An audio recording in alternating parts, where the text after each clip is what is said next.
यतातिर इम्प्लोइ छ, यतातिर पोजिसन छ।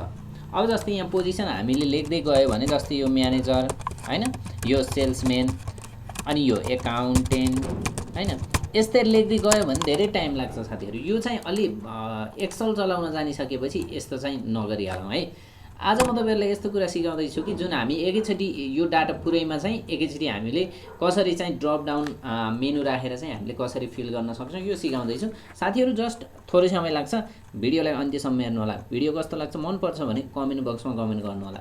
साथीहरु त्यसको लागि चाहिँ के गर्नुस् भने जस्ट @ टाइप गर्नु होला। @ टाइप गरेर ड्रप डाउन क्लिक गर्नु होला र यहाँ ड्रप डाउन भनेर देख्नुहुन्छ। यो ड्रप डाउनमा क्लिक गरिसकेपछि यतातिर अप्सन राख्ने ठाउँ देख्नुहुन्छ। जस्तै यहाँनिर मैले एउटा म्यानेजर राख्छु। यहाँ म्यानेजर राखेर मैले के गर्छु त भने अलि कलर चेन्ज गर्छु। म्यानेजरको मैले रेड कलर राखेको छु। त्यसपछि यहाँनिर म सेल्सम्यान राख्छु।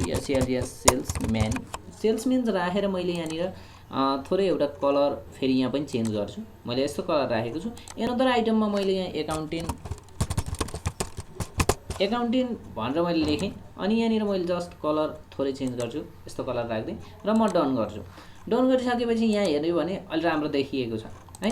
अब मैले यसलाई चाहिँ सबै सेलमा फिल गर्नु छ, जुन हाम्रो त्यहाँ डाटा छ, जुन इम्प्लोइ हुनुहुन्छ त्यो भरि फिल गर्नु छ। म जस्ट यो फिल ह्यान्डलमा डबल क्लिक गरिदिन्छु, यो सबै फिल भएको छ।